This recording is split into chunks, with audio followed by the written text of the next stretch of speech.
Hello everybody, my name is Rahul and I am studying in Greenfingers Global School, Kharghar. Today I will be speaking about charging by induction and basic properties of charges. There are a variety of methods to charge an object. One method is known as induction. In the induction process, a charged object is brought near but not touched to a neutral conducting object. The presence of a charged object near a neutral conductor will force or induce electrons within the conductor to move. The movement of electrons leaves an imbalance of charge on opposite sides of the neutral conductor.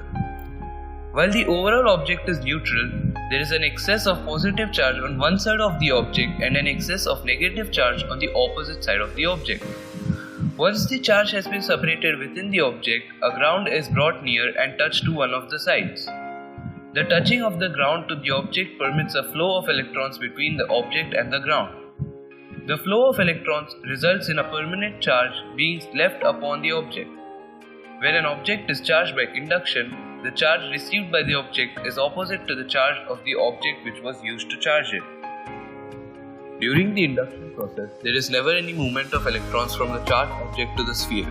The charged object is only used to induce electron movement. Electrons being negatively charged move about the conducting sphere as they are repelled by the negatively charged tube. Once the ground is touched to the sphere, the electrons can even move further from the negatively charged tube by leaving the sphere and moving through the ground. It is at this point that the sphere acquires an unbalance of charge. Since there was a loss of negative charge in the form of electrons, the overall charge on the sphere is positive. Now I will be speaking about the basic properties of electric charges. As charges are of two types, positive and negative, there are other certain basic properties they follow. If the size or charge bodies is so small, we consider them as point charges. The basic properties of electric charges are as follows. Charges are additive in nature. Charge is a conserved quantity. Quantization of charge. First, charges are additive in nature. Charges are additive in nature means they are like scalars and can be added directly. For example, consider a system which consists of two charges, namely Q1 and Q2. Now we wish to find the total charge of the system. The total charge of the system will be the algebraic sum of Q1 and Q2, that is, Q1 plus Q2. The same thing holds for a number of charges in a system. Let's say a system contains Q1, Q2, Q3, Q4 up to Qn. Then the net charge of the entire system will be Q1 plus Q2 plus Q3 plus Q4 plus so on up to Qn. Second, charge is a conserved quantity.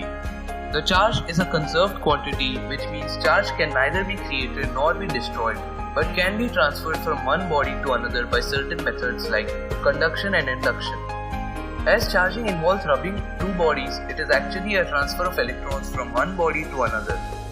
We can't create a charge in a body, but eventually can transfer them to another body with some convenient methods.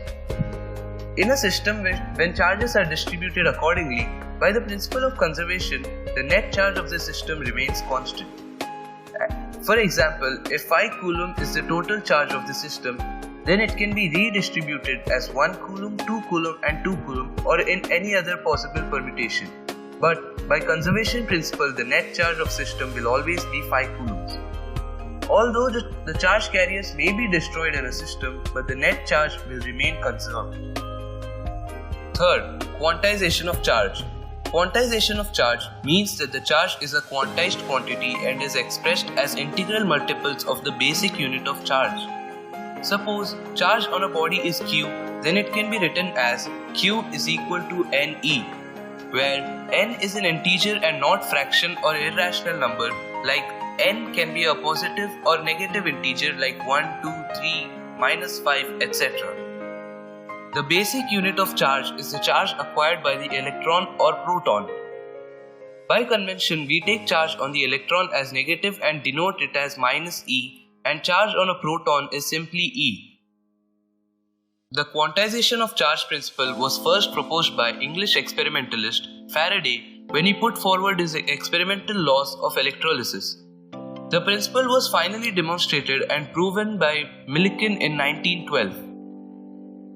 1 coulomb of charge contains around 6 into 10 to the power 18 electrons. Particles don't have a high magnitude of charge, and we use microcoulombs or millicoulombs in order to express charge of a particle. The principle of quantization can be used to calculate the total amount of charge present in a body and also to calculate a number of electrons or protons in a body. Thank you for listening to my podcast. I hope you all understood my topic.